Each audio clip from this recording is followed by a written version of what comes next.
Hey, I'm Dave Henning, and this is the Fresh Start podcast, fresh ideas for business and personal growth. And I'm very excited to have my good friend Dave Foster with me again. We were together, Dave, like 2 years ago, and here you are back. You've got a brand new book. So, for our listeners and viewers' sake, let's maybe go back to the future here and just kind of touch base of how did this all begin, and what prompted you to do this.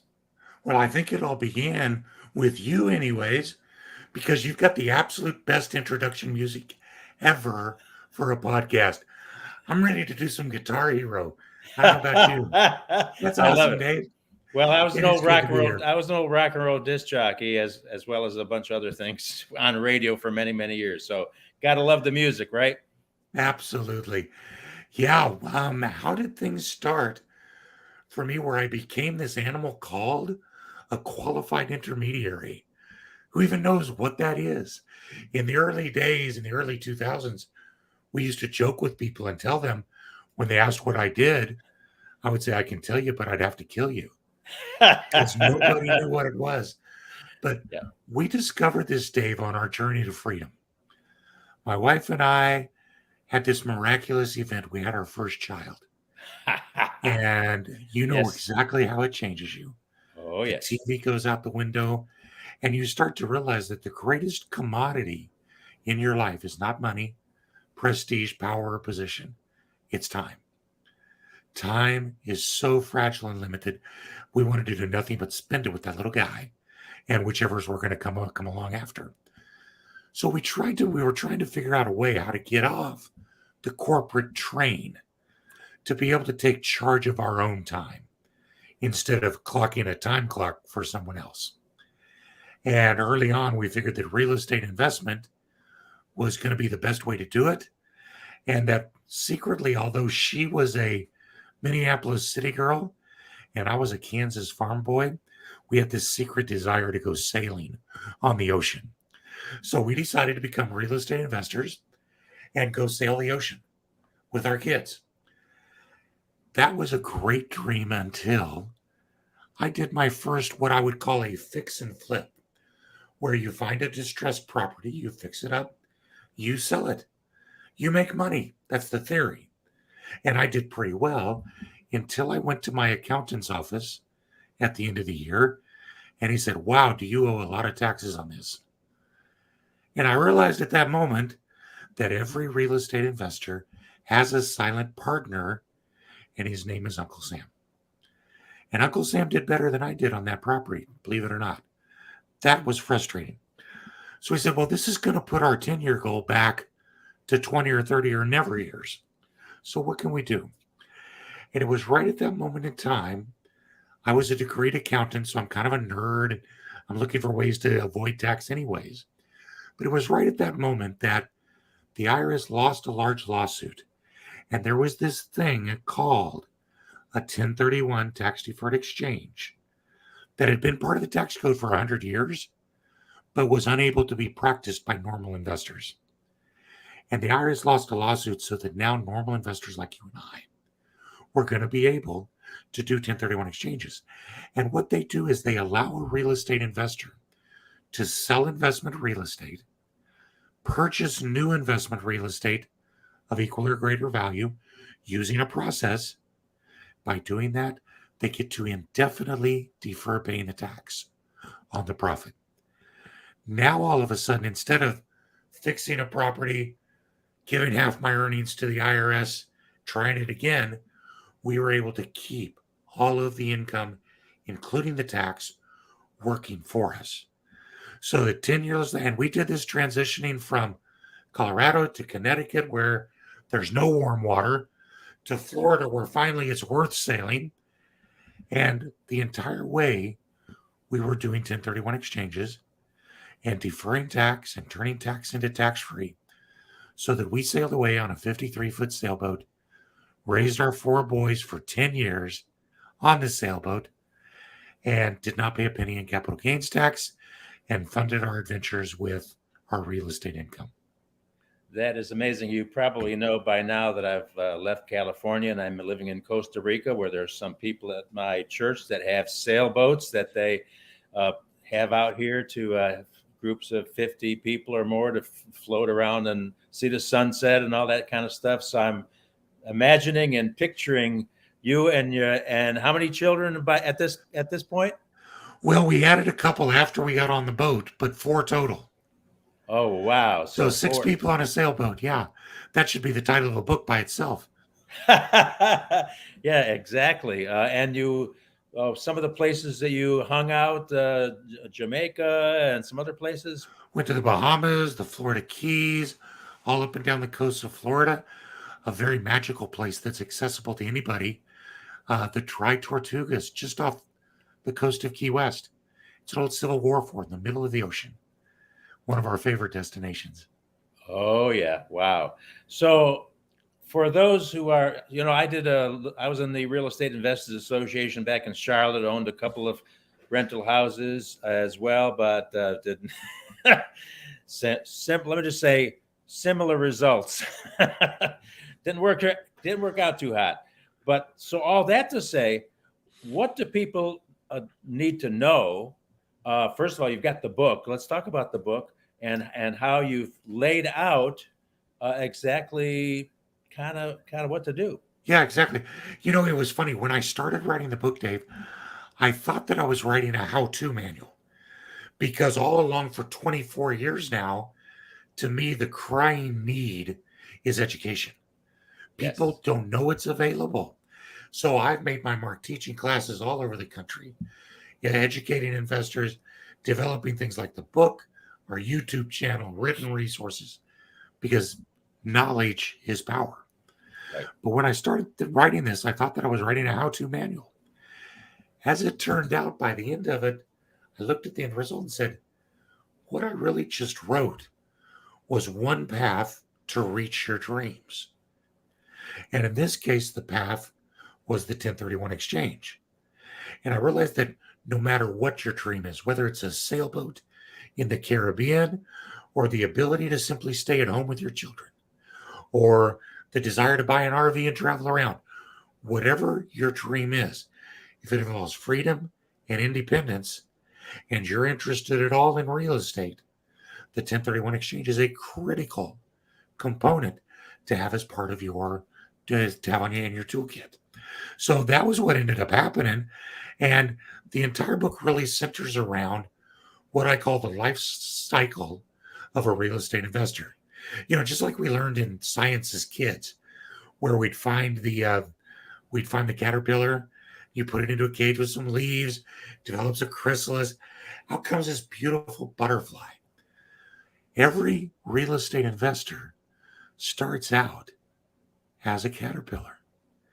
And as they go through their life, they develop at the end into this beautiful butterfly of an investor. But we start out kind of with nothing, and we got to grow from there. And what's really incredible is that I followed that journey.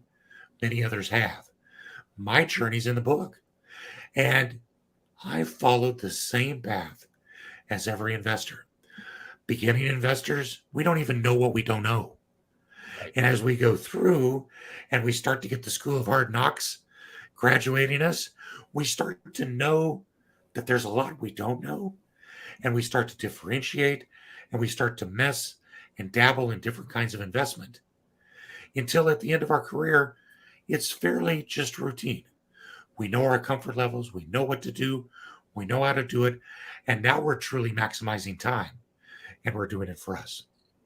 How would you like to take a little quiz? Let's do it. All right.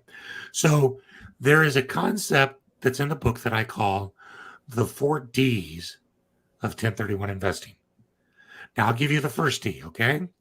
The first D of 1031 real estate investing is to defer.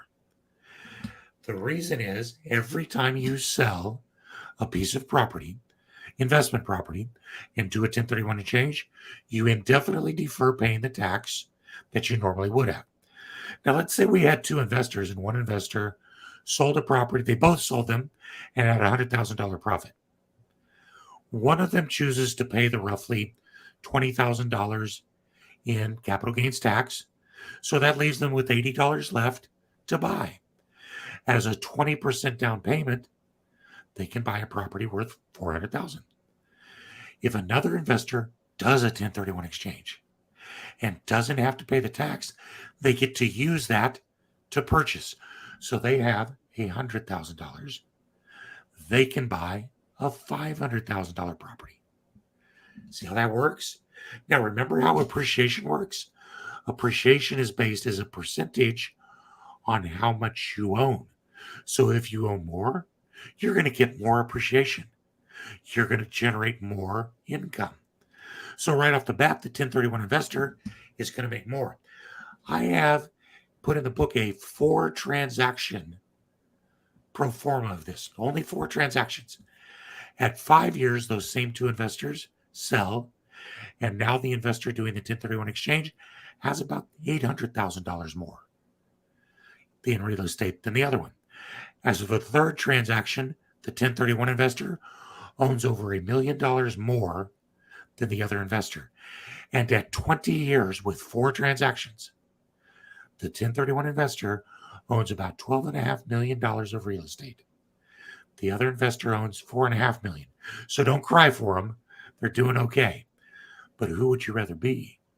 I'd rather have $12.5 million with a deferred tax bill of about $500,000 that doesn't have to be paid as long as you keep things rolling forward. So you see the power right from the very beginning of compounding that tax. So first D is deferred. All right, I'm going to ask you now, what do you think the second D would be of 1031 investing? I can't do crossword puzzles either, but but nevertheless, the second that you said deferred. How about another hint? Yeah, please. It's also deferred. Wait. I saw this right here on my notes. Why don't I read what you sent me? Holy cow, what's wrong with me? And the reason is because as you're going through that life cycle, the 1031 exchange can be used for any type of real estate. So if you started out with single family homes and you're ready to move into commercial, you could do the 1031 exchange. Residential to industrial, in a multifamily to raw land. So you can find real estate that's to your interest and also anywhere in the United States. So you could sell in California. Think about all those Bay Area investors who sold in California, had a peak and made tons of money. Where did they go?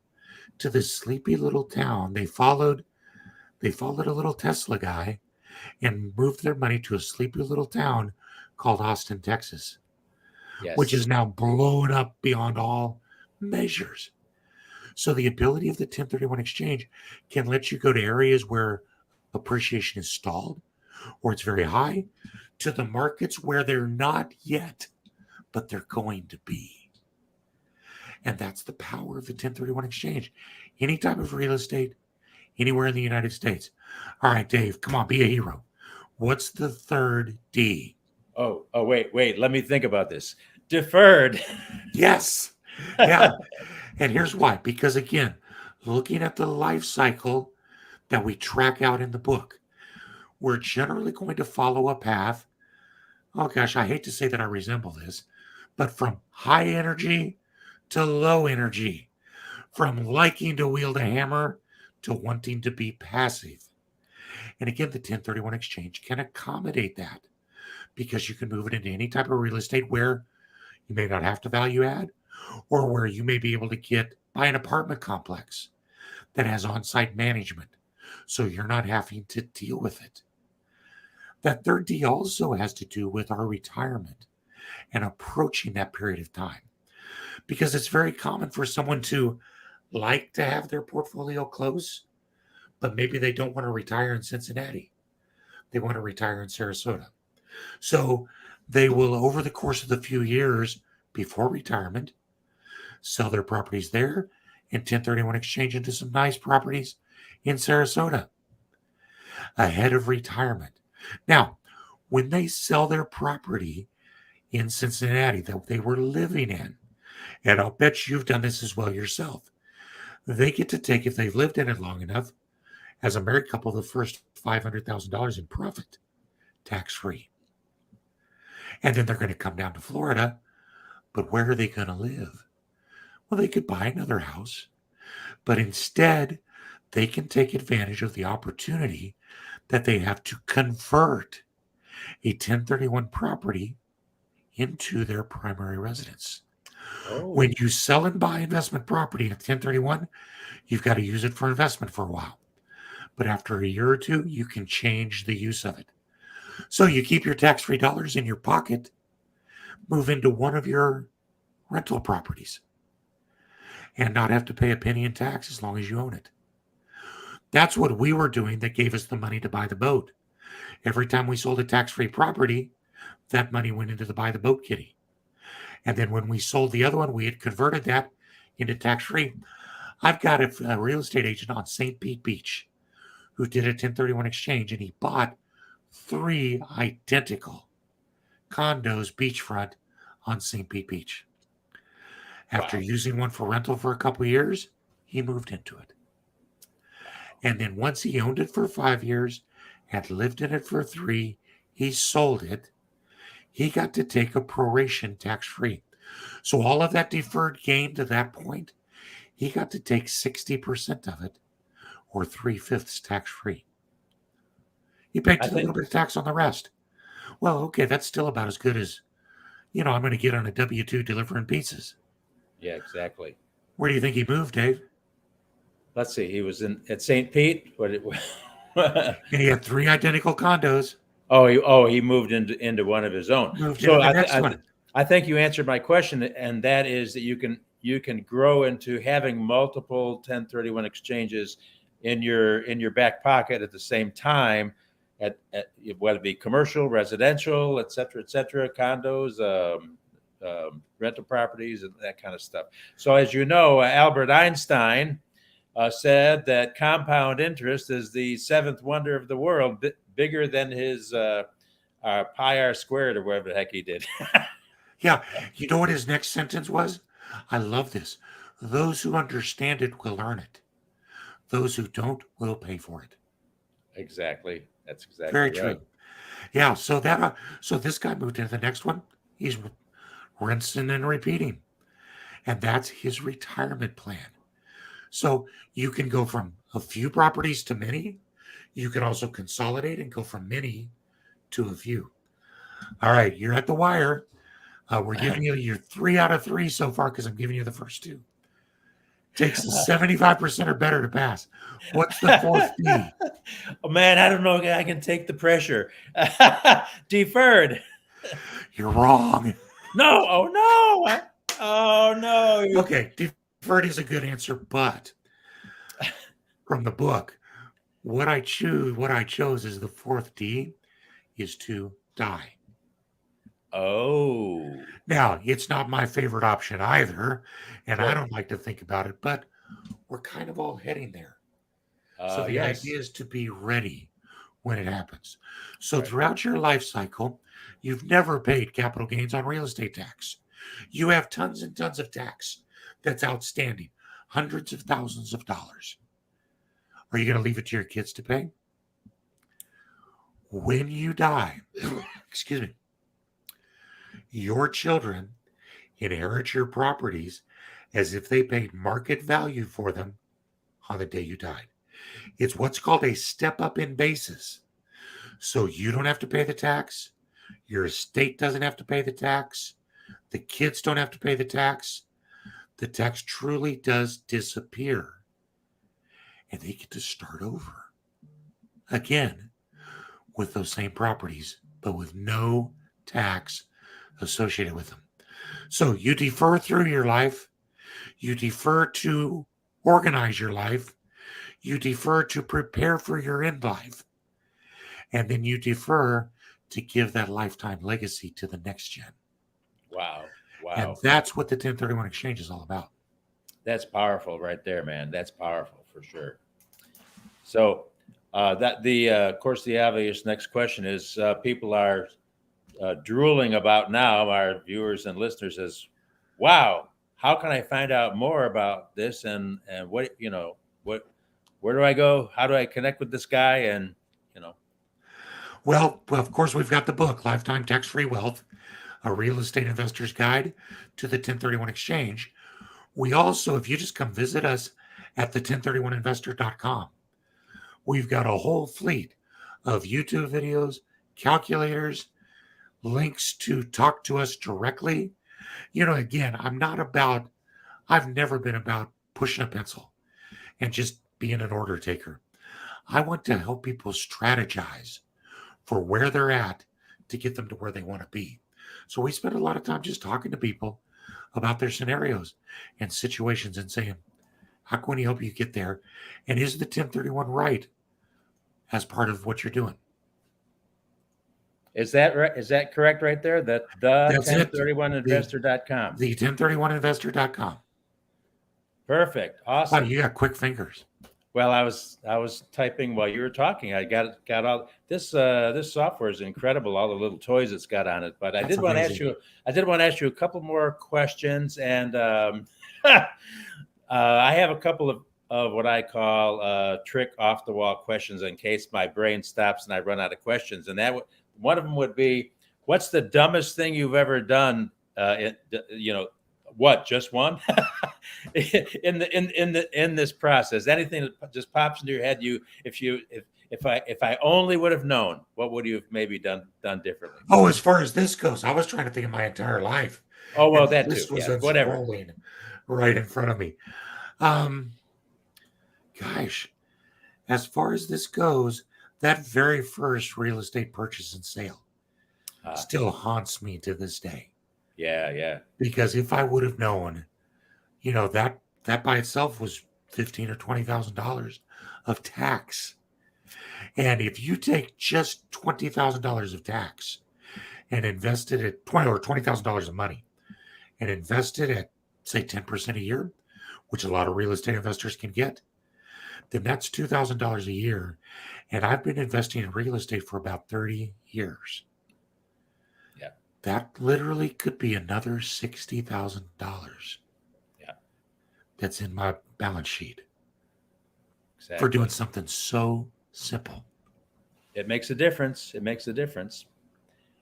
Okay, so here's another question for you. If you could have lunch or dinner or ask questions with somebody dead or living in history or whatever, somebody maybe that influenced you in a particular way, who might that be? I am a man of faith, and my relationship to God through Jesus is something that's just so core to my being. And I really think if I could sit down with anybody, I'd want to sit down with Jesus, first of all, because he was just a pretty cool guy that liked hanging out at parties and having dinner. And he probably liked rock and roll music. I'm sure he did. Well, that was an old Larry Norman song, wasn't it? Why should the devil have all the good music? That's exactly right. Exactly. I have so many questions. What the heck? And I just got a feeling he'll be able to answer them all. Yeah. Till then, I guess I got to be content. Yeah. Well, I know you noticed my Young Life shirt, and you have a connection to Young Life when you were young. You want to just mention that a little bit? What did Young Life mean to you? Young Life was a safe place, and I think that becomes very winsome and poignant to me right now as I look at where our society is. We have done such a disservice to our children. We've forced them to be raised without parents. We've sent them to schools that are scary places. I mean, I don't know about you, but a 9-year-old walking through a metal detector to go through school, these are the kinds of things. They're just it's not a safe environment. And I'm not going to say that we were that much better. I mean, there was still the bullies and the jerks and the nerds and everybody else. But Young Life provided a safe place for all of us, no matter what our nomenclature would have been, to gather together and talk about the things that are important to teenagers and hear how God loved us so much and wanted to help us walk through those things. Today, if you put a group of those different people, if you put a group of Democrats and Republicans into a room, you're just going to get a fight. You put a group of straights and gays in a room, you're just going to get a fight. We need a safe place for everybody to just come where they can be themselves and say who they are. And that's what Young Life and the Young Leaders did for me. It was awesome. Yeah, just an amazing place. I've got so many stories and places at different summer camps I've been to. It's just been changed my life, actually.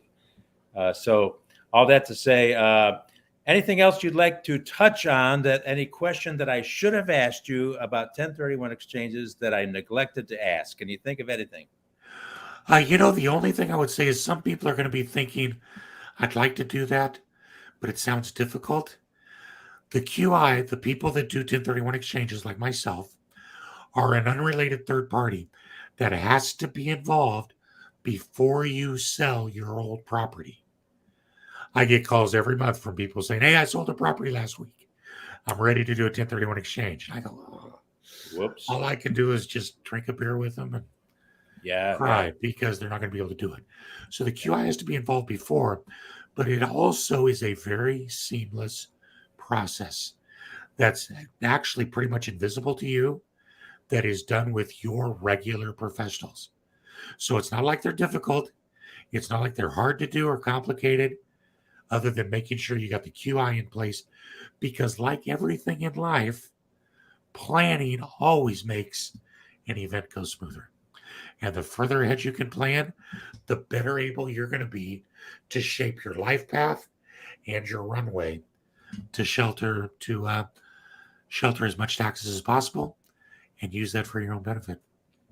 I want to show that book one more time. There it is. There it is in living color. And that is the amazing Vicki Foster right there. Awesome. The dumbest thing I ever did in my life is related to her. Well, the two dumbest things. First of all, I didn't marry her early enough. Secondly, on our second date, wanted to look cool and like a jock, I was pretending to set a volleyball with a rock. Unfortunately, the rock is a lot smaller than the volleyball, and all it did was go right through my hands and hit me on the forehead. She sat down on the ground and started laughing, and that's when I knew I had the right girl. I love that. I'm speaking with Dave Foster, and it has been my pleasure to be with you again today, Dave. I'm glad you got the new book out. Where are some places that people can find this book, and in what type of paperback, Kindle, and that kind of stuff? Yeah, we've got it in ebook, Kindle, and print, and you can get it at Amazon. It was listed there, I don't know, for like 5 minutes. I was a worldwide bestseller. I enjoyed it and took a screenshot of it. But it's selling well. Amazon, on our site, the usual places. Awesome. David, thank you so much for being with me. And we've got to come back sooner than 2 years from now. Sounds good to me. Thank you, sir. Appreciate it.